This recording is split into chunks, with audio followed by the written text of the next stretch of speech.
আবার হাতের মধ্যে কি যেন নিয়ে ডলে, খাজা তোমার নামে টানলে গাজা, দিল হয়ে যায় তাজা রে খাজা, দিল হয়ে যায় তাজা। লাম খালি মিম খালি নুনের উপর এক নোক্তা, পেট খালি পিঠ খালি, কপালে এক নোক্তা দিয়ে রাস্তা দিয়ে হেঁটে যায়, যুবক দেখে কয় বুকটা ফেটে যায়। বীর মুসলমান ধরওয়াল করো আর ফিরাই আনো সেই হারানো সম্মান, নারায়ে তাকবীর। আওয়াজ এত কম কেন? নারায়ে তাকবীর। জাইমান বলে হয়ে বলিয়ান, শাসন করেছিলি দুনিয়া জাহান, জোরে বলুন মারহাবা। সত্যের সেই তলোয়ার নাওরে তুলে আবার, পাপ দুনিয়া ভেঙ্গে করো রে খান খান। বীর মুসলমান ধরওয়াল করো আর ফিরাই আনো সেই হারানো সম্মান। ইমরান, ইমরান পরিবার, এ সূরার মধ্যে হযরত ইমরানের কথা আছে, ওনার বিবির কথা আছে, ওনার মেয়ের কথা আছে, ওনার নাতির কথা আছে। মারহাবা কোন।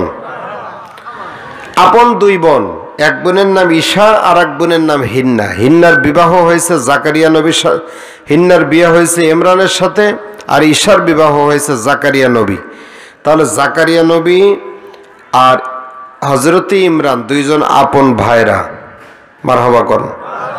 হযরত ইমরান ওনার বিবি নাম তার হিন্না, বয়স অনেক বেড়ে গেছে, সন্তানের মা হতে পারে না, দরখাস্ত জানাইলো আল্লাহর কাছে, আল্লাহ একটা সন্তান তুমি আমারে দাও।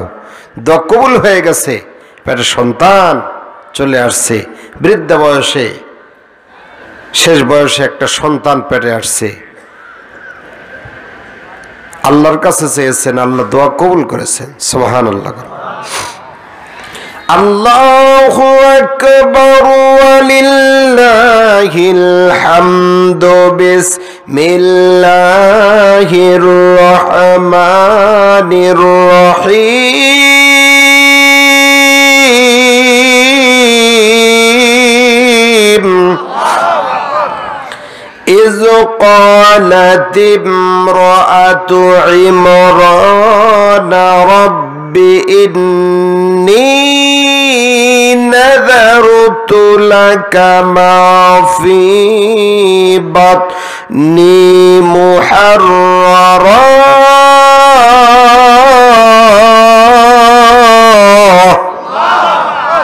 দোয়া করছে আল্লাহর কাছে, আল্লাহ একটা সন্তান তুমি আমারে দাও। আল্লাহ তার দোয়া কবুল করেছে। সুবহানাল্লাহ। আমার ভাইয়েরা, বাবাজিরা, হযরতে হিন্না হযরতে ইমরানের বিবি সন্তান হয় না, এই জন্য দোয়া করলো আল্লাহর কাছে, তাহলে আমরা যখন সন্তান না পাবো, আমাদের সন্তান যদি না হয়, সন্তান চাবো কার কাছে? জোরে বলেন কার কাছে? খাজা বাবা মাজারে যাবেন সন্তান চাওয়ার জন্য, আছে না নাই? আরে ভাই, কবর জিয়ারত করা তো ভালো কাজ, কিন্তু মাজারে যে গান বাজনার মজবা দেয়, ওটা ভালো না খারাপ? আবার হাতের মধ্যে কি যেন নিয়ে ডলে, খাজা তোমার নামে টানলে গাজা, দিল হয়ে যায় তাজা রে খাজা, দিল হয়ে যায় তাজা। গাজা খাইলে দিল তাজা না মরে? খাজা তোমার নামে টানলে গাজা, দিল হয়ে যায় তাজা রে খাজা, দিল হয়ে যায় তাজা। খাজা তোমার নামে টানলে গাজা, লাগে না দে শরীয়তের বিধান মানা, কেমনে যাব মদিনায় বাবা, কেমনে যাব মদিনায়? হু হু বাবা, হু বাবা, সিল্লা কোন কথাগুলা ঠিক কিনা? গাজাও টানে, আবার মদিনারও পাগল। চিন্তা করেন। এজন্য আমার ভাইয়েরা, সন্তান না হলে দেওয়ার মালিক কে? হযরতে হিন্না আল্লাহর কাছে দরখাস্ত জানাইল, ও মাবুদ, একটা সন্তান তোমার কাছে চাই, আল্লাহ তুমি আমার একটা সন্তানের মা বানাও। আল্লাহ দোয়া কবুল করেছে, পেটের মধ্যে সন্তান চলে আসছে, এখনো ডেলিভারি হয় নাই, পেটের সন্তান পেটের মধ্যে আছে। হঠাৎ করে একদিনের ঘটনা, হযরতে হিন্নার স্বামী, নাম তার হযরতে ইমরান, দুনিয়া ছেড়ে বিদায় নিয়ে চলে গেল। বলেন তো দেখি, হায়াত মৌতের মালিক কে? পাগল মন একবার ভাবলি না তোর হইব রে মরণ। মরণ আছে না নাই? পাগল মন একবার ভাবলি না তোর হইব রে মরণ। তুই মরিলে সঙ্গের সাথী, তুই মরিলে সঙ্গের সাথী পাইবি না একজন। পাগল মন একবার ভাবলি না তোর হইব রে মরণ। কথা কোন ঠিক কিনা? এবার হযরতে ইমরান দুনিয়া থেকে বিদায় নিয়ে চলে গেল। পেটের মধ্যে সন্তান আছে হযরতে হিন্নার। আল্লাহরে বলছে, আল্লাহ পেটের সন্তান দুনিয়াতে আসলে সবচাইতে বেশি খুশি হতো দুইজন ব্যক্তি। এক নম্বরে আমি, দুই নম্বরে আমার স্বামী। স্বামী মারা গেল, সন্তান দেখে যেতে পারে নাই। আল্লাহ আমার যে পেটের মধ্যে সন্তান আছে, এই সন্তান আমার নিজের খেদমতে লাগাবো না, তোমার ঘর মসজিদে দিয়া দেব। আল্লাহ তাআলা আমার পেটের সন্তান আমার খেদমতে লাগাবো না, আমার পেটের সন্তান তোমার ঘর মসজিদের খেদমতে দেব, বাইতুল মুকাদ্দাস মসজিদের খেদমতে দিয়ে দেব। এমন নিয়ত করলো। ও ভাই বাবাজিরা যারা এসেছেন, মনোযোগ দেয়া কথাগুলো শুনে যাবেন। হযরতে হিন্না দোয়া করছে, আল্লাহ পেটের সন্তান জন্ম নিলে তোমার ঘর মসজিদে দিয়ে দেব। এবার নির্ধারিত সময় যখন হলো, এবার একটা কন্যা সন্তান দুনিয়াতে আসলো। এই কন্যা সন্তানের নাম রাখা হলো হযরতে মরিয়ম। জোরে কোন সুবহানাল্লাহ। কন্যা সন্তান ডেলিভারি হলো। হওয়ার পরে আল্লাহকে বলছে, আল্লাহ ইন্নী ওয়াদাতুহা উনসা ওয়াল্লাহু আ'লামু বিমা ওয়াদাত ওয়া লাইসা যাকারু কাল উনসা।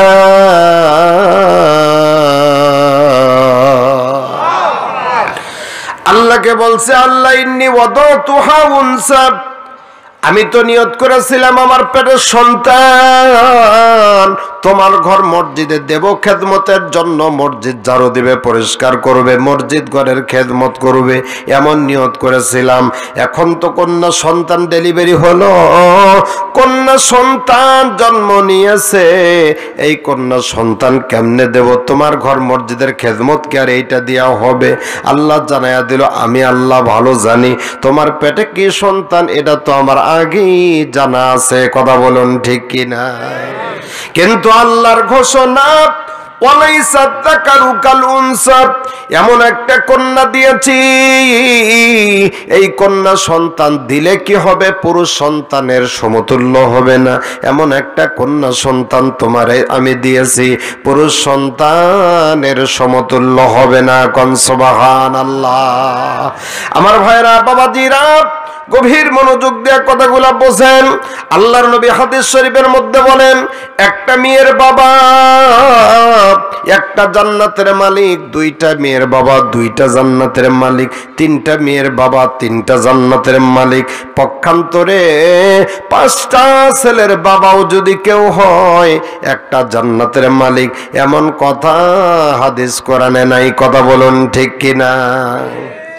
ভলিউম আর একটু কমান, মাইকটা খুব ভালো কিন্তু জায়গা কম তো বাড়ি খেতেছে। তাহলে মেয়ে সন্তান হওয়া ভালো না খারাপ? মেয়েদের দাম কম না বেশি? জোরে বলেন। যতগুলো মেয়ের বাপ, যতগুলো মেয়ে হবে ততগুলো জান্নাতের মালিক। সুবহানাল্লাহ। মেয়ে হলে খুশি হবেন না বেজার হবেন? সবাই তো খুশি হয় না, মেয়ে হলেই তো মনটা খারাপ হয়ে যায়, নাকি বলেন? ও যে জান্নাতের সুসংবাদ দিতেছে, এই জন্য মন খারাপ। আচ্ছা, এমনও কিছু লোক আছে না যে জায়গা জমি এই মেয়ের নামে না দিয়া ছেলের নামে লেখা দেয়? আছে না ভাই? আর মেয়েকে ডাক দেখো, মা তোরে আমি দোয়া দিলাম, তুই সুখে থাকবি। তো টাকা পয়সা জায়গা জমি সব দিল ছেলেকে, আর মেয়েকে শুধু দোয়া দিতেছে। আচ্ছা, কোন তো এটা একটা ধোকাবাজ বাপ না? মেয়েকে ধোকা দিল না, শুধু দোয়া দিতেছে, মা তোরে আমি দোয়া দিলাম, তুই সুখে থাকবি। তোর তো 1 বিঘা জমি দিলে কি হইতো? ওর যে হক এটা আদায় করার দরকার আছে না নাই? আমার ভাইরা, তাহলে যতগুলো মেয়ে ততগুলো জান্নাত, সুবহানাল্লাহ কোন। কিন্তু সেই মেয়েদের দাম আছে। আজকে ওয়াজ ধরছি, মরিয়ম আগমন করছে কিন্তু পৃথিবীতে। ওয়াজ করব মরিয়মের, আর আপনাদের এই নিশ্চিন্তপুরের যে সমস্ত মহিলা মরিয়ম যারা আছে, লাম খালি মিম খালি নুনের উপর এক নোক্তা, পেট খালি পিঠ খালি, কপালে এক নোক্তা দিয়ে রাস্তা দিয়ে হেঁটে যায়, যুবক দেখে কয় বুকটা ফেটে যায়। কথা বলেন ঠিক কিনা? এরকম বেপরদা মহিলা আছে না নাই? আবার সুন্দর করে সেজে গুজে মোবাইলে ছবি উঠা ফেসবুকে দিয়া লাইক কমেন্ট চাই, এরকম মহিলা আছে না নাই? কোন দেশেরই মেয়ে তুমি, কেমন তোমার বাপ, ফেসবুকেতে ছবি ছেড়ে করছো কেন পাপ তুমি, ফেসবুকেতে ছবি ছেড়ে করছো কেন পাপ। ফেসবুকে ছবি দাও মেয়ে মানুষ, এটা নেকির কাজ না পাপের কাজ? কোন দেশেরই মেয়ে তুমি, কেমন তোমার বাপ, ফেসবুকেতে ছবি ছেড়ে করছো কেন পাপ তুমি, ফেসবুকেতে ছবি ছেড়ে করছো কেন পাপ। দাদি নানির বন্ধু হয়নি আগেকার যুগে, এখন তোমার বন্ধু লাগে ৬৬ জেলাতে। কথা কোন ঠিক কিনা? মোবাইল করে, হ্যালো সিরাজগঞ্জের রুবেল না তুমি? হ্যাঁ। ভালোবাসছি শুধু তোমাকেই, থাকি রাজবাড়ি কিন্তু আমার মন সিরাজগঞ্জে থাকে। মারহাবা কোন? কিসের মারহাবা এটা? নাউজুবিল্লাহ কোন? আছে না নাই? ৬৬ দাদি নানির কোনো বয়ফ্রেন্ড ছিল, ছেলে বন্ধু ছিল। এখন আবার দেখা যায় নিয়ে এসে কয় যে এটা আমার ছেলে বন্ধু। তো তুমি মেয়ে মানুষ, তুমি মেয়ে মানুষের সাথে বান্ধবী বানাইতে পারো, কিন্তু পুরুষ মানুষ তোমার বন্ধু হয় কেমনে? তোমার বন্ধু হতে পারে তোমার স্বামী। কথা বলুন ঠিক কিনা? দাদি নানির বন্ধু হয়নি আগেকার যুগে, এখন তোমার বন্ধু লাগে ৬৬ জেলাতে। কথা কোন ঠিক কিনা? জেনে শুনে ওই আগুনে, জেনে শুনে ওই আগুনে দিও না তুমি ঝাঁপ, ফেসবুকেতে ছবি ছেড়ে করছো কেন পাপ তুমি, ফেসবুকেতে ছবি ছেড়ে করছো কেন পাপ। লিল্লাহে তাকবীর, জোরে লিল্লাহে তাকবীর। আল্লাহু আকবার ওয়ালিল্লাহিল হামদু, বিসমিল্লাহির রহমানির রহিম। একটু খাটাখাটনি তো করতেই হবে।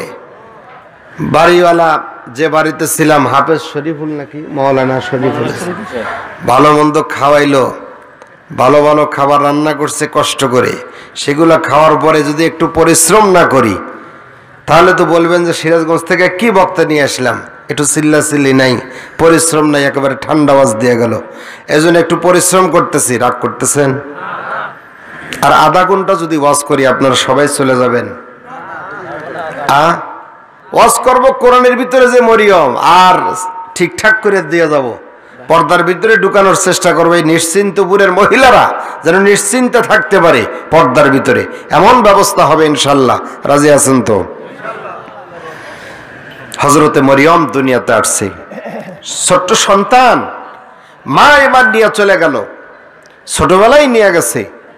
মসজিদ কমিটির মোতাবল্লি কমিটি ছিল 30 জন। জোরে বলেন কয়জন? হযরতে মরিয়মের মা এবার কোলে করে নিয়ে চলে গেল, মসজিদ কমিটির কাছে নিয়ে হাজির।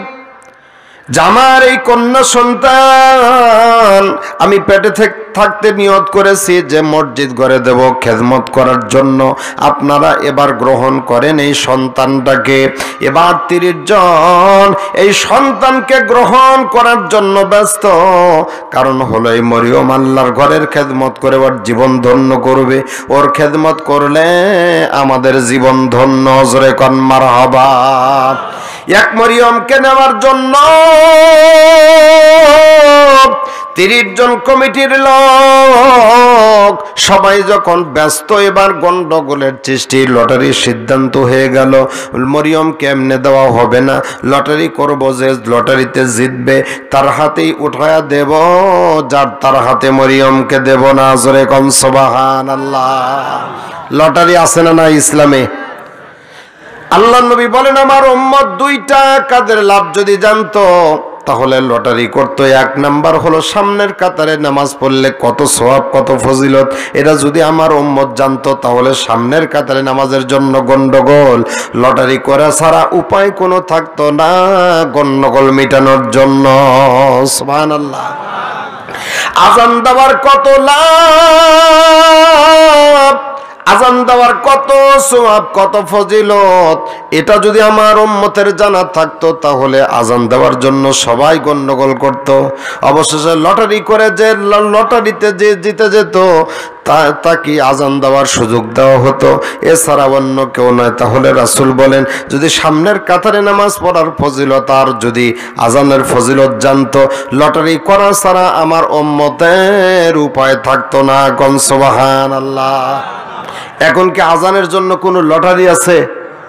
সামনের কাতারে নামাজের জন্য কোনো লটারি আছে? সামনের কাতারে তো যেতেই চায় না মানুষ, একজন আর একজনে দেয় না, আপনি যান, আপনি মুরব্বী মানুষ, মুরব্বী তাই কি সব দরকার হলো যার সামনের কাতারে যাবে সে, ঠিক কিনা বলুন? রহমত নাজিল হয় সামনের কাতার থেকে, ডান সাইড থেকে। এজন্য সামনের কাতারে ডান সাইডে বসার জন্য বেশি ফজিলত অর্জনের জন্য চেষ্টা করতে হবে। নেক কাজে প্রতিযোগিতা আছে না নাই? আমার ভাইরা লক্ষ্য করেন, হযরতে মরিয়ম কে দেওয়ার জন্য গেল, সিদ্ধান্ত হলো লটারি করা হবে, যে লটারিতে জিতবে তার হাতেই মরিয়মকে উঠে দেওয়া হবে।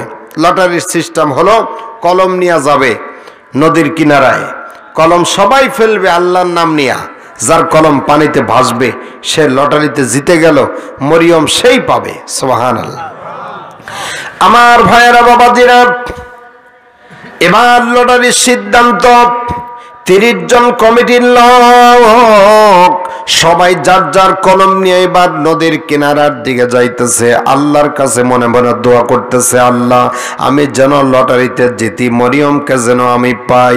তার কারণ হলো যে মরিয়ম আল্লাহর ঘরের ইবাদত করবে, আল্লাহর ঘরের মানে খেদমত করবে, ওর খেদমত করলে আমার জীবন ধন্য। কোন সুবহানাল্লাহ। এবার কমিটির 30 জন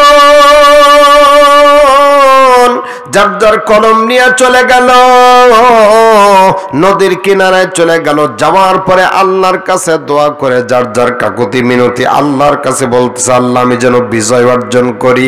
এবার আল্লাহর নাম নিয়া যখন কলম নিক্ষেপ করলো, 30 জন সবার কলম ডুবে গেল, একটা কলম ভাসলো। ওই কলমের মালিক হলো হযরতে জাকারিয়া নবী। ওয়াকাফা লাহা জাকারিয়া, হযরতে জাকারিয়া নবী জিতে গেল লটারিতে। কোন সুবহানাল্লাহ। জাকারিয়া নবী মরিয়মের আপন খালু যখন লটারিতে জিতে গেল, এবার মরিয়মের মা হযরতে জাকারিয়া নবীর হাতে উঠা দিল মরিয়মকে। এবার জাকারিয়া নবী মরিয়মকে নিয়ে চলে গেল বিবির কাছে, জমা দিল। বিবিরে শোনো, মরিয়ম তোমার আপন ভাগ্নি, খালার কাছে জমা দিলাম, এই সন্তানকে নিজের মনে করে লালন পালন করো। তোমারও তো সন্তান হয় না, বোনের সন্তান মানি তোমার সন্তান, নিজের মনে করে এরে লালন পালন করো। কোন সুবহানাল্লাহ। হযরতে মরিয়ম খালার হাতে চলে গেল, খালার কাছে মাল্লা লালিত পালিত হচ্ছে। একটু বড় হইল, জাকারিয়া নবী দেখলো ওরে বাড়িতে রাখার জন্য তো রাখি নাই, অতএব ওরে মসজিদ ঘরের খেদমতের সিদ্ধান্ত, মসজিদের পাশে একটা রুম করে দেব, হুজরাখানা মেহরাব করে দেব, সেই মেহরাবের ভিতরে থাকবে আর ওখানে থেকে আল্লাহর ঘরের খেদমত করবে। এই জন্য মরিয়মের জন্য একটা রুম উঠায়া দিল, ওই জায়গায় থাকার জন্য সিদ্ধান্ত চূড়ান্ত। জোরে কোন মারহাবা। হযরতে মরিয়ম ওই মসজিদের পাশে রুমে থাকে আর যতটুকু সম্ভব আল্লাহর ঘরের খেদমত করে। এইভাবে আস্তে আস্তে বড় হচ্ছে। আমার ভাইয়েরা, হযরতে জাকারিয়া নবী বাড়ির থেকে খাবার রেডি করে মরিয়মকে খাওয়ানোর জন্য যায়। একদিনের ঘটনা, খাবার নিয়ে যখন রুমে চলে গেছে, লক্ষ্য করে দেখলো খাবার দিয়া পরিপূর্ণ হয়ে আছে। কুল্লামা দাখালা আলাইহা জাকারিয়াল মিহরাবা ওয়াজাদা ইনদাহা রিজকা।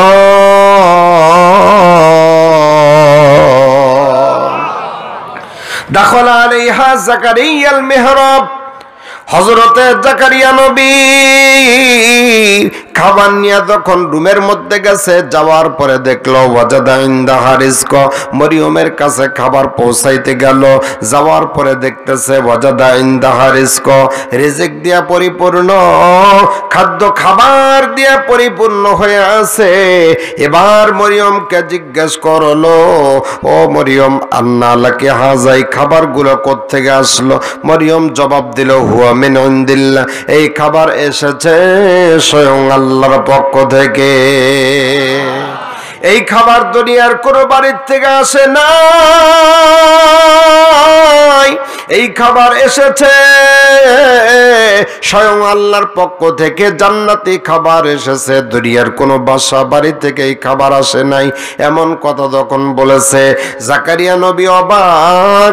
একজন মেয়ে মানুষ আল্লাহর ইবাদত করতেছে, দুনিয়াতে আল্লাহ জান্নাতি খাবার তার কাছে পৌঁছায়া দিল। আল্লাহ পারে না এমন কিছু নাই, তার মানে আল্লাহ পাকের ক্ষমতার কোনো কমতি নাই।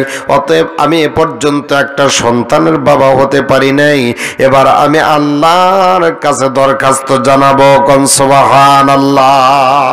জাকারিয়া নবী বলতেছে, আল্লাহ,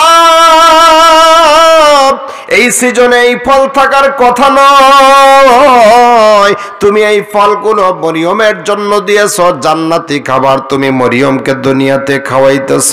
ও মাবুদ, 100 বছর পার হয়ে গেছে, একটা সন্তানের বাবা হতে পারি নাই, তোমার কাছে একটা দরখাস্ত, একটা সন্তানের বাবা আমারে বানাও। হযরতে জাকারিয়া নবী আল্লাহর কাছে যখন দোয়া করলো, আমার আল্লাহ দোয়া কবুল করে একটা সন্তানের সুসংবাদ দিল, নামও রেখে দিল, নাম তার ইয়াহিয়া। কোন সুবহানাল্লাহ। জাকারিয়া, তোমাকে আমি আল্লাহ একটা সন্তান দান করব, এই সন্তানের নাম হবে ইয়াহিয়া পয়গম্বর। ইয়াহিয়া নামের নাম রাখা লাগবে, ইয়াহিয়া নাম আমি রেখে দিলাম, এই সন্তান তোমারে আমি আল্লাহ দান করব। তাহলে জাকারিয়া নবীও যখন সন্তান হয় না, সন্তান চেয়েছে কার কাছে? সন্তান দেওয়ার মালিক কে? দেখেন, সন্তান জাকারিয়া নবী পাইল, জান্নাতি খাবার দুনিয়াতে চলে আসছে। আচ্ছা, মেয়েরা যদি পর্দায় চলে, আল্লাহর ইবাদত করে, 5 ওয়াক্ত নামাজ পড়ে, রমজান মাসের রোজা করে, স্বামীর খেদমত করে, স্বামীকে খুশি করে, আর পর্দায় থাকতে পারে, যদি সতীত্ব চরিত্র হেফাজত করতে পারে, তাহলে মেয়েদের দাম আছে না নাই? কাজ হলো 4টা। জোরে বলেন কয়টা? আরো জোরে বলেন। 4টা কাজ। আর আল্লাহর জান্নাতের দরজা কয়টা? এই 4টা কাজ যদি কোনো মহিলা করে, 5 ওয়াক্ত নামাজ, রমজান মাসের রোজা, স্বামীর খেদমত, পর্দায় থেকে সতীত্ব চরিত্র হেফাজত করা লাগবে। এই 4টা কাজ যদি করে, জান্নাতের 8টা দরজার যে কোনো দরজাতে ঢুকবে, ওর জন্য কোনো বাধা নিষেধ নাই। সুবহানাল্লাহ। আর ভাইরা, সেই মহিলা মা বোনেরা আজকে ওয়াজ শোনার জন্য এসেছে, মেয়েদের দাম কম না বেশি? জোরে বলেন। আগে মহিলা মা বোনেরা মাথায় যে লম্বা ঘোমটা দিত, এখন যে এই যে রং বেরঙের বোরকা বের হয়েছে, আগে যে মাথার লম্বা ঘোমটা দিয়া যে পর্দাটা করছে, এখন বোরকা দিয়ে কি সেই পর্দা হচ্ছে? এ যুগের নারীদের ধরন বলিতে লাগে শরম, এ যুগের নারীদের ধরন বলিতে লাগে শরম, সকাল বেলায় বোরকা পরে, বিকাল বেলায় ওড়না নাই। দাদা ভাই, ডিজিটাল যুগ বুঝি এটাই, ওরে দাদা ভাই, ডিজিটাল যুগ বুঝি এটাই। কথা কোন ঠিক কিনা? নারী হলো ঘরের শোভা, স্বামীর সেবা করে, উল্টা দেখি নারী এখন স্বামীক ধরে মারে। কথা কোন ঠিক কিনা? কিছু মহিলা আছে না? থাক, ওদের সামনের দিকে গেলাম না। মরিয়মের ওয়াজ করতেছি, মরিয়মের দিকেই যাই। লক্ষ্য করেন আমার ভাইরা, গভীর মনোযোগ। একটা প্রশ্ন করি, ছাগলের লেজ লম্বা না কুকুরের লেজ লম্বা? ছাগলের ছোট্ট লেজ দিয়া সভাপতি সাহেব ইজ্জত ঢাকার চেষ্টা করে, লেজ ছোট কাজে লাগায়, ও ইজ্জত ঢাকে। আর কুকুরের লেজ অনেক লম্বা, যেদিকে বাঁকা করলে ইজ্জত ঢাকবে ওই দিকে না করে বরং উপর দিকে বাঁকা করে রাখে, মানে লেজ বড় কাজে লাগায় না। আর ছাগল ছোট্ট লেজ দিয়ে কষ্ট করেও তার মান সম্মানটা ঠিক রাখে। কথা বলুন ঠিক কিনা? তাহলে আমি বলতে চাই, পুরুষ মানুষ শার্ট আর প্যান্ট দিয়া গোটা শরীর এমন ভাবে ডাকে, পুরুষের পর্দা দেখে তো আমি অবাক। মাথায় ক্যাপ দেয়, চুল দেখাবে না, আবার গলায় টাই পরে, মানে গলা দেখাবে না, তারপরে জামা পরে, বুট জুতা পরে, মোজা পরে, এমন ভাবে পুরুষ মানুষ পর্দা করে। আর মহিলারা 12 হাত কাপড় দিবেন, পেট পিঠ বাহিরে থাকবে, 12 হাত কাপড় দিয়েও শরীর ঢাকে না। কথা বলুন ঠিক কিনা আমার ভাইরা? এজন্য দুঃখ করে বলতে চাই, ছাগল ছোট্ট লেজ দিয়া সে যেমন ইজ্জত ঢাকে, আর কুকুর অনেক বড় লেজ তারপরেও কাজে লাগায় না। পুরুষ মানুষ শার্ট আর প্যান্ট দিয়ে গোটা শরীর ঢাকতে পারে, মহিলাদের 12 হাত কাপড় দিলেও শরীর ঢাকে না, পেট পিঠ বাহিরে থাকে। ওই সমস্ত মহিলাদেরকে বলতে চাই, 12 হাত কাপড় দিয়ে যারা শরীর ঢাকতে পারে না ওরা কত আমার মহিলা। কথা বলুন ঠিক কিনা? এদিকের মহিলা মা বোনদের পর্দা আছে আলহামদুলিল্লাহ। আমাদের সিরাজগঞ্জের কথা বলতেছি ভাই, আপনাদের এইদিকে পর্দা আছে, এদিকের কথা বলতেছি না। মরিয়ম, হযরতে মরিয়ম জান্নাতি খাবার খাইতেছে দুনিয়াতে, মালিককে বলেন আল্লাহ পারে না? মেয়েরা যদি বাড়িতে ইবাদত বন্দেগী করে, ওরা বাড়িতে ওলি হতে পারবে না? এখানে ওখানে বেশি দৌড়াদৌড়ি করা তো মেয়ে মানুষ ভালো কাজ না। আল্লাহ বলছে অকরনা ফি বুয়ুতিকুন্না, মেয়েদেরকে ঘরে থাকার জন্য, বাড়িতে ঘরের পরিবেশে চলার জন্য, মানে বোরকা যদি বাইরেও যায় তারপরেও ঘরের পরিবেশে যাইতে হবে। তার মানে বোরকা একটা ঘরের পরিবেশ, নাকি বলেন? ঘরের পরিবেশে থাকতে হবে। আল্লাহ তৌফিক দান করুক, সকলে বলেন আমিন। আল্লাহু আকবার ওয়ালিল্লাহিল হামদু, বিসমিল্লাহির রহমানির রহিম।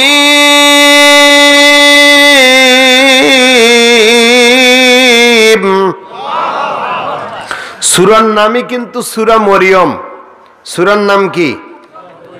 আমি বলছি বাবার নামে, মানে মরিয়মের যিনি বাবা, তার নাম যেন কি ভাই? ইমরান। আচ্ছা, ইমরানের নামে আছে না আলে ইমরান, মানে ইমরান পরিবার আছে, ইমরানের নামে নাই, আছে ইমরান পরিবার। আর মেয়ে মানুষের নামে একটাই সূরা, সে সূরার নাম সূরা মরিয়ম। সূরা মরিয়ম আছে না কোরআন শরীফের মধ্যে? যারা কোরআন শরীফ পড়া জানে তারা দেখছে যে কোরআন শরীফের মধ্যে একটা সূরা আছে, সূরার নাম হলো সূরা মরিয়ম। তো সূরা মরিয়ম লক্ষ্য করেন, হযরতে মরিয়ম ওই জান্নাতি খাবার খাইতেছে। একদিনের ঘটনা, পূর্ব সাইটের একটা জায়গায় তার যাওয়া লাগবে। ইজিন তাবাজাত মিন আহলিহা মাকানান শারকিয়া, পূর্ব সাইটের একটা জায়গায় তার প্রয়োজনে যাবেন। মহিলা মানুষ এমনিতে এক জায়গায় যাইতে পারে না, ফাত্তা খজাত মিন দুনহিম হিজাবা।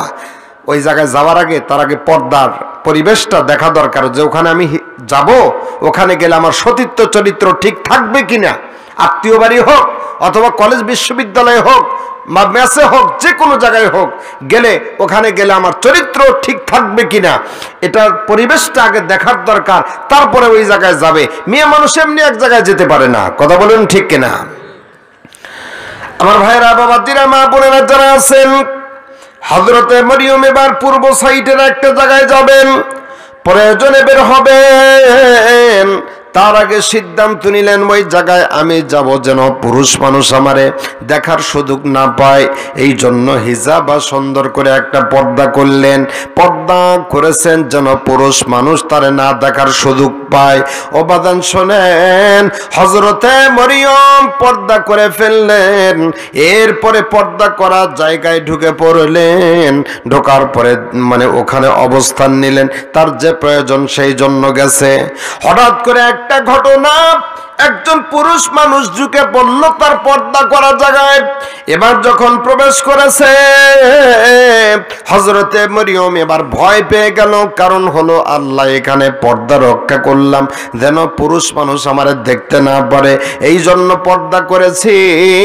এর মধ্যে পুরুষ মানুষ কারো ঢুকে পড়লো, হযরতে মরিয়ম চিন্তায় পড়ে গেল আর আল্লাহর কাছে বলতেছে, আল্লাহ আমি তোমার কাছে আশ্রয় চাই। জোরে কোন সুবহানাল্লাহ। ক্বালাত রব্বি ইন্নী আউযু বিররহমানি মিনকা ইন কুনতা তাকিয়্যা।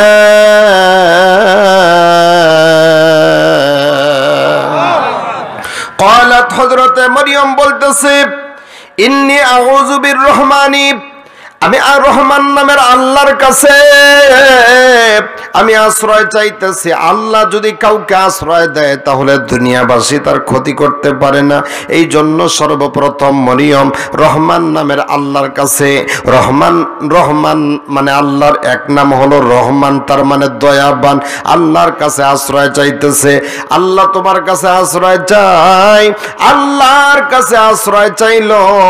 আর যুবকরে ডাক দেয়া বলছে, যুবক কলজার মধ্যে আল্লাহর ভয় নিয়া তুমি আমার সতীত্ব আমার চরিত্র নষ্ট করো না। কোন সুবহানাল্লাহ। হযরতে মরিয়ম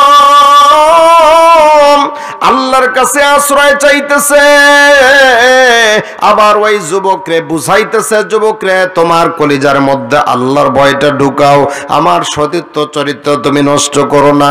একবার আল্লাহর কাছে আশ্রয় চাই, আবার যুবকরে ভয় দেখাইতেছে, আল্লাহর ভয় কলিজার মধ্যে ঢুকানোর চেষ্টা করতেছে। আমার ভাইয়েরা বাবাজিরা লক্ষ্য করেন, গভীর মনোযোগ, কারণ হলো যার চরিত্রের দাম আছে, যার সতীত্ব ঠিক রাখার প্রয়োজন, এই মহিলা যদি পুরুষ মানুষ দেখে থর থর করে কাঁপতে আরম্ভ করে। আর যার চরিত্রের কোনো দাম নাই, পুরুষ মানুষের সঙ্গে ধাক্কা লাগলেও মাইন্ড করে না। কথা কোন ঠিক কিনা?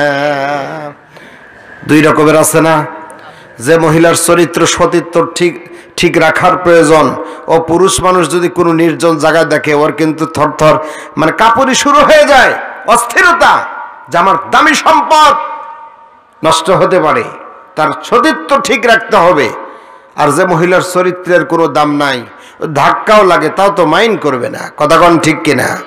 আমার ভাইয়েরা, মেয়েদের পর্দা অনেকটাই নির্ভর করে গার্জিয়ানের উপর। স্বামী স্ত্রীর গার্জিয়ান, মেয়ের গার্জিয়ান তার বাবা। কথা কোন ঠিক কিনা? এদের ভালো হওয়ার দরকার আছে। এরা যদি তার অধীনস্থ মেয়েদেরকে চরিত্র ঠিক রাখার পরিবেশ করে দেওয়ার দায়িত্ব তাদের।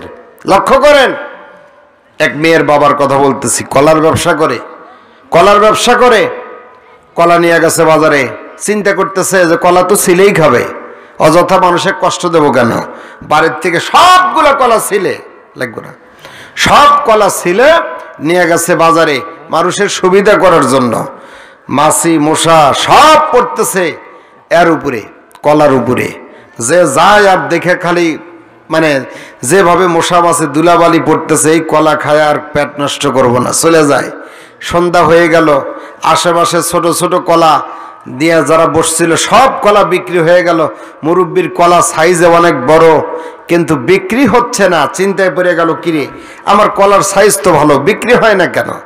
পরে দেখলো যে না, এই কলা চলতেছে না, চালানো লাগবে। কয় আমার কলা টাকা দিয়ে কিনে খেতে হবে না, আমার কলা ফ্রি দেব, তাও আমার কলা নাও তোমরা। আর তাতেও যদি সম্ভব না হয়, কলাও ফ্রি দেব, সাথে কিছু টাকাও দেব। লক্ষ্য করেন আমার ভাইরা, যে কথাটা বোঝানোর চেষ্টা করতেছি, যে সমস্ত গার্জিয়ান অভিভাবক দেখবেন মেয়েদেরকে পর্দায় রাখে না, এই মেয়েটা বিবাহের সময় বিপদে পড়ে যায়। ছেলা কলা, মশা মাছি দুলাবালি পড়ছে, এইটা কেউ আর কিনে খাইতে চায় না। অবশেষে কিন্তু তার অফার দেওয়া লাগে, আমার মেয়েকে বিবাহের জন্য নগদ কোনো দেনমোহর দেওয়া লাগবে না, আমার মেয়েকে যদি কেউ বিবাহ করে বরং আমি তার দেনমোহর দেব, তার মানে যৌতুক দেব, মোটর সাইকেল দেব, লক্ষ লক্ষ টাকা দেব, ঘর সাজাইয়া দেব, এমন অফার দেয় কিনা বলেন? এটা হলো বেপরদায় রাখে কেন? এটা চলতেছে না আর, চালানোর জন্য তখন এরকম।